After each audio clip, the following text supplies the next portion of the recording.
नोएडा प्राधिकरण द्वारा 13 सफाई कर्मियों के खिलाफ एफआईआर दर्ज कराने के विरोध में बुधवार को सफाई कर्मी भूख हड़ताल पर बैठ गए हैं। भूख हड़ताल पर बैठे बबलू पारचा और संजय धीमान ने कहा कि जब तक उनकी मांगे नहीं मानी जाएंगी और मुकदमे वापस नहीं होंगे तब तक अनशन जारी रहेगा।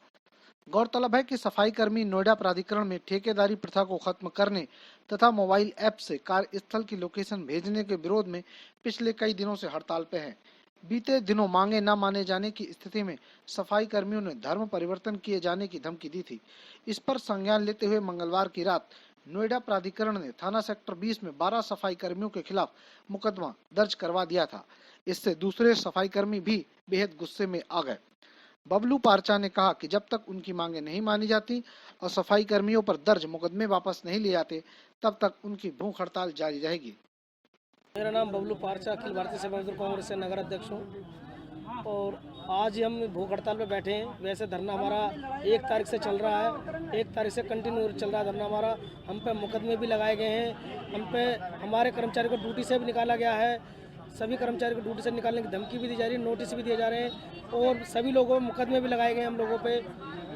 और जब तक हम अपनी मांगों को पूरा नहीं मनवा लेंगे, जब तक हम जिन दिन कालीन हड़ताल भूख हड़ताल में बैठेंगे, चाहे हम अपनी जान भी अगर गंवानी पड़ी तो हम गंवाएंगे अपनी जान। लगातार जो है प्रशासन दबाव बना रहा है, मुकदमा दर्ज कर रहा है, लगातार मुकदमा हम पर दर्ज कर रहा है।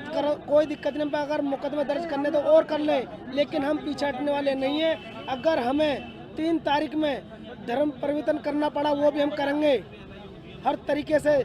अब हम जब भी हटेंगे, जब हमारी मांग पूरी हो जाएंगी, वरना हटेंगे नहीं, चाहे हमें अपनी जान की बलिदान भी देना पड़े वो भी देंगे वो। क्या ये मुकदमा जो ऋतु महेश्वरी के कहने पर कराया जा रहा है? ये ऋतु महेश्वरी मुकदमा दर्ज ऋतु महेश्वरी करा रही है और डीएसपी साहब है वो मुकदमा दर्ज करा रहे हैं। हमारी क्या हमारी मांग है, मांगनी गलत है? क्या अधिकार मांगने हमारे गलत है? क्या चीज़ हमारी गलत है जिससे कि हम पे इतना अत्याचार हम लोगों पर किया जा रहा है इस नोएडा शहर के अंदर, और वो भी इतना सिटी नोएडा जिसको सिटी कहते हैं उस शहर के अंदर आज हम लोगों को परेशान इतना किया जा रहा है। हद से ज़्यादा हमें मजबूर किया गया है, इन लोगों ने इतना मजबूर कर दिया गया है हद से ज़्यादा। एडिशनल डीसीपी रणविजय सिंह ने बताया कि संविदा पर कार्यरत सफाई कर्मी सेक्टर 6 स्थित नोएडा प्राधिकरण कार्यालय के बाहर प्राधिकरण का विरोध कर रहे हैं। इनकी प्राधिकरण के अधिकारियों के साथ बैठक भी हुई। इनकी मुख्य मांगों को मांग लिया गया, लेकिन कर्मचारी अपने निजी हितों को साधने के कारण अन्य कर्मचारियों को भड़का रहे हैं। प्राधिकरण के अधिकारियों की तहरीर पर 13 सफाई कर्मचारियों के खिलाफ मुकदमा दर्ज किया गया है। इस बीच नोएडा प्राधिकरण ने सफाई कर्मचारियों की हड़ताल पर सख्त रुख अख्तियार कर लिया है। ओएसडी इंदु प्रकाश ने एक प्रेस रिलीज जारी कर कहा कि नोएडा क्षेत्र के सफाई कर्मियों के विभिन्न संगठनों के प्रतिनिधि द्वारा सफाई कर्मचारियों को अपने निजी स्वार्थ के लिए गुमराह कर 1 माह से ही सफाई के काम को बाधित किया जा रहा है।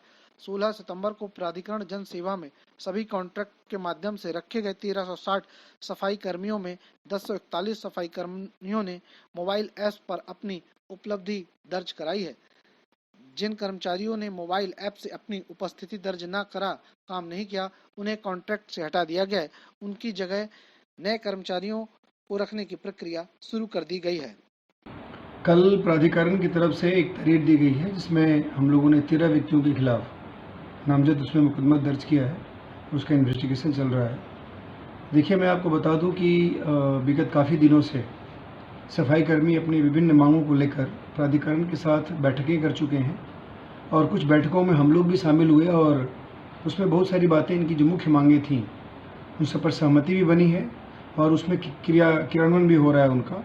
लेकिन इसमें से कुछ लोग ऐसे हैं जो कुछ अपने पर्सनल बेनिफिट्स के लिए वहाँ के बाकी लोगों को भड़का करके और तरह तरह के स्लोगनिंग करके वहाँ का माहौल ख़राब कर रहे हैं और इस कोविड-19 की सिचुएशन में इस पूरे शहर की सफाई व्यवस्था को ठप करने का प्रयास कर रहे हैं।